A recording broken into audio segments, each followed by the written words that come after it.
Morning. I thought I'd do a little video today about a genre that is something that I've slowly, incredibly slowly, fallen in love with over the years, and I just wanted to tell you my little love story for the genre of horror. Now, to start off this love story, we're going to have to travel all the way back to 1996. Funny looking soap. Not as funny as you. Anyway, it's not soap. It's Biactol. Helps keep my spots under control. But you're not spotty! That's because I use Biactol every day. So this was the year that Resident Evil 1 first came out, and I remember just being so excited to play this game. And it wasn't because it was a scary game and it had zombies in it or anything like that. It was because I looked at it in the magazines, and I remember, which is quite weird, that I looked at it and I was like, my god, this is like photorealism. This looks like a movie. Because we had 3D games back then, but we didn't have anything at the time of that level. Somebody's going to debate me in the comments, but still, to me as a kid, I was like, this game looks the nuts. I need to get hold of it. So I went to Blockbuster and I rented it and I played it, and I got, I'd probably say an hour or so into the game, and I tapped out quite quickly. Now, I don't think at the time it was because the game scared me. I'm quite sure I would have jumped a few times while playing the game, but it was the difficulty. It was that you would go, here's some health, but it's all the way in 10 rooms that way, and even if you do find it, the chances are your inventory is going to be full, so you can't carry it. And once you've done all this, hopefully you're going to find an ink ribbon so you can save, but now you've saved, you've used your ink ribbon, so if you're going to do any more progression, you've got to progress enough to be able to get another ink ribbon to be able to save. And I was like, this is just too difficult. I'm going to go back to my safe place and play the games that I know I like. And then Silent Hill 1 came out, and it was a game that I wasn't interested in because I've played Resident Evil, not bothered by that genre, and I carried on playing everything that I used to play. Now, so I never ever touched a horror game again until about 2007, and if you could loosely call it a horror game, and that was BioShock. Now, I remember playing BioShock and absolutely loving it, and you could put it into the horror genre because there's definitely some jump scares in there, there's some freaky bits, because it does spook you at times, but more than anything, it was a combination of the story, the setting, and the atmosphere just made me go, this is beautiful, and I thoroughly loved BioShock 1. Not so much BioShock 2, it just felt like BioShock 1 DLC. But I just really, really loved that game. And it then made me go, oh, I kind of enjoyed this, because it's one of them ones where you play and you kind of freaked out to go around the corner because you don't know what it is. You see a shadow silhouette and you're like, something's going to get me. And the tension in it made me go, oh, this is quite exciting. But then after I played that, a year later, I then went to Dead Space, and I played Dead Space, and I was like, no, I'm done. I'm done, because I remember being jump scared a few times. I felt a bit ill because I just didn't want to go to, it's like the anxiety of going, oh, I don't want to go in that room because there's something going to be in that room, and I hated it. So then I kind of tapped out and didn't do anything. That was up until about 2013, and at the time Outlast had come out, and I remember getting it, and I think I played it on the PlayStation, and I streamed it. Now, if I wasn't streaming it, I think it would have been another put into the I will never play that again pile. But because I had about, I think about 6 or so people watching me, it kind of egged me on. There was the push there that you can't just stop playing a game because people are watching you. You can't go, okay, I'm not playing this now, I don't like it, because I would get called a pussy. So I kind of forced myself through the game. And I remember every time I got a bit further, I had this bigger reward center just go off in my head that I have not got from other games. And then when you finish the game and the credits roll, I just remember the excitement of going, I did it. I did it. It's like going on a roller coaster. When you're going up, you're like, why do I do it? Why do I do it? And then you go down, you're like, oh my God. And then just at the bottom of it, you're like, oh, that was amazing. That was fantastic. And that kind of is the roller coaster of a horror game. Now, still at this point, I hadn't become addicted to horror games. And I think a year later, PT shown its face. And PT is one of the games I hope people got to experience it, because now it's, I wouldn't say banned, it's been removed from the store. I've got the license for it and I still can't pull the game down anymore, so that it's just completely gone. Because the game got cancelled, which is a shame, because they should still leave around the remnants of what was. But PT is horrendous. That's the best way to describe PT. And I put it on because I was like, oh, everyone's saying this is the scariest game ever. So I had to chuck it on because of curiosity. And I played it and I was like, no, no, no. But at the time, Jo was watching me. She was sat on the sofa with covers up to there. But she was like, you've got to keep going. And I was like, oh, there's a baby sound, which is the worst thing in the world. And I was just like, no, no. And I did it and I completed it. And I had this like, oh, I've done it. And it's just so exhilarating to get to the end of one of them games. And again, I only got there because I was being egged on and pushed. So nothing really changed too much up until about 2 years ago when I started streaming on Twitch. Now, I do a stream on Monday, Wednesdays and Fridays, and I always let the viewers pick what I should play. And at one point, a horror genre came out. I think it was Layers of Fear. It was like, oh, you should play Layers of Fear. I was like, well, I'm not a big fan of horror games, but we'll give it a go. And I quickly learned that I'm a scaredy cat, is the nicest possible way to put it for me. I would assume that I was just a normal level of fear. Like, if something made me jump, I go, oh, and that's about it. I didn't know to the level how much I scream and shout and just protest when something happens to me. But my viewers quickly learnt of my flaw, shall we call it that. And they was like, you need to play more horror games. And I was like, well, okay, I'll play a few more. But now I've got this weekly thing of forcing me to play these horror games. So every Friday I started playing horror games, and again I've got that pushing mechanism behind me going play them, play them, play them. And thanks to that, it pushed me into a place where I didn't know I would enjoy so much. Now it's like when people play like Dark Souls. To me, I'm not a big fan of the old permadeath, super difficult games, but I 100% get why they do it, because it's that reward center that just explodes in your brain when you've progressed that bit further, when you've done it, and this sense of accomplishment when you must complete something like Dark Souls would be just orgasmic. I would assume. I've not got there, I've not scratched that itch yet, and I hope I don't, because I know that's going to be an entire, just a time consuming endeavour if I actually get into playing the difficulty games. That's what we'll call it, the difficulty games.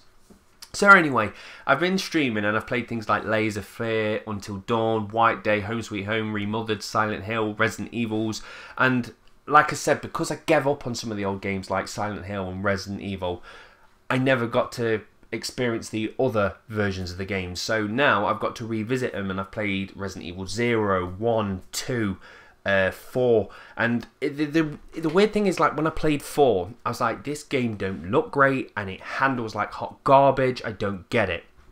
But then I played 30 more minutes of it and I'm like, of course it's got to play a bit like garbage, because if it didn't, it would be too easy. And if it's too easy, there's no challenge, and the point of the game is the challenge. And something clicked in my head and I was like, I get them. And now I'm dependent on them. So I've played every genre under the storm. Puzzles, challenges, MMOs, FPSs, point and click, simulators. Everything that you could say I've dabbled in, and I've enjoyed a lot of them. But horror was just one of them ones I just couldn't get into. And it was about a month ago, I was like, I really love horrors, like really love horror games now. To the point that when a new horror game's announced, I'm excited, and or somebody's like, have you tried this? I'm like, no, and then I'll go off and Google it and go, whoa, this looks really spooky, I want to have some of this.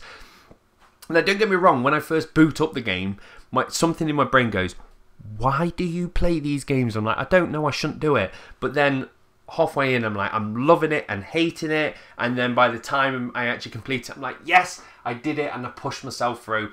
And I was like, what's changed, and why am I so dependent on it? And I was trying to work out just like the recipes of what a good game is and why I like these games so much now. So what it is when you make yourself a game, you need to get the old recipe bowl out, and you need to put in some good game dynamics, some tight controls. That's nice, put some tight controls in there. But one of the special ingredients that is that makes a really, really good game is a thing called atmosphere. Now, not many games can pull off this, but if you can get yourself a nice cup of atmosphere and just mix that all along, you tend to come out with a very good game.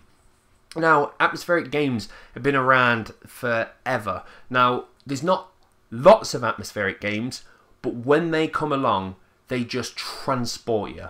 You're no longer a person sat on a sofa with a controller in your hands. You're in that game, you're in that world, and it's a different world from your own.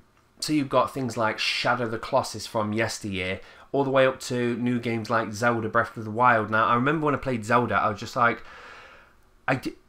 the story was good, and the style was good, and the way the game played and the world, how it interacts with itself, and you can set fires, all of them, tick, tick, tick, all along the way. But it was just the actual atmosphere of the game. It's like running around a Studio Ghibli movie, and that's what made me go, I want to play this and play this and play this, and I played it to death, and I absolutely loved it. So, as I said, lots of games do tend to do this, but there's just this secret recipe that all of the games, and I'm sure someone's going to prove me wrong, but most games don't have this secret recipe, and horror does. And you don't have to put too much in. It's quite potent. It's called tension. Sprinkle that in there. There you go. There you go. And now mix that up. And now this has turned into crack for me. I'm going to consume this entire bowl. So tension is just one of those things I didn't think I needed. And now I'm quite dependent on it. To the point, it does sound like I've got a drug habit, doesn't it?